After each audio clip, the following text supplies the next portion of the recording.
Allez, 4 minutes pour parler de l'emprise en amitié. Parfois, la personne qui vous fait le plus douter de vous, c'est pas votre partenaire, c'est votre ami. On parle très peu de l'emprise en amitié, parce qu'on imagine l'amitié comme quelque chose de forcément sain, de forcément beau. Mais certaines relations amicales, elles deviennent envahissantes, déséquilibrées, toxiques, et surtout, elles peuvent être très culpabilisantes.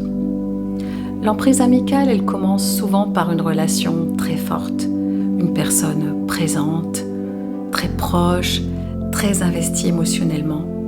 Alors au début, on se sent spécial, important, choisi. Et petit à petit, la relation, elle devient moins libre. Cette amie, elle peut faire culpabiliser, peut devenir possessive, mal vivre vos autres relations, faire des remarques blessantes, mais juste pour rire, ou vous rabaisser subtilement. Parfois, cette personne, elle veut être au centre de votre vie émotionnelle.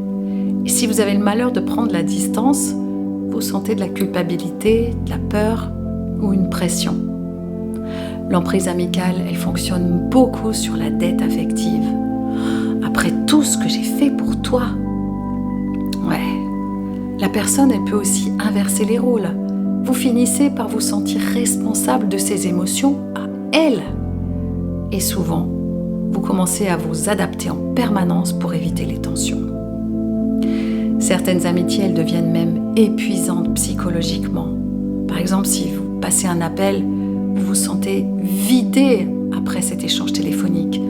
Vous réfléchissez trop, vous vous justifiez, vous n'osez plus dire non. Et pourtant, vous restez attaché.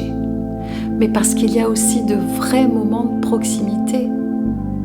L'emprise, elle n'efface pas forcément tout le positif. Et c'est ça qui rend les choses tellement compliquées. Beaucoup de personnes aussi sous emprise amicale, elles minimisent. Bon, c'est pas grave, c'est qu'une amie. J'ai tendance à dramatiser, finalement ça va. Mais une relation amicale ne devrait pas vous faire perdre votre liberté intérieure.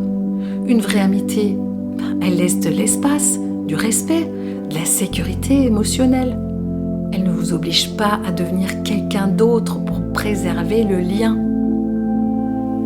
On parle très peu de l'emprise en amitié. Et pourtant, elle peut laisser de vraies blessures.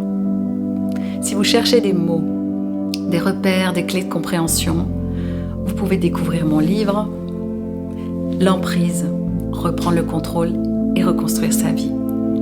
Et si vous avez besoin d'un espace pour retrouver votre sécurité intérieure, mes accompagnements sont aussi là en bio.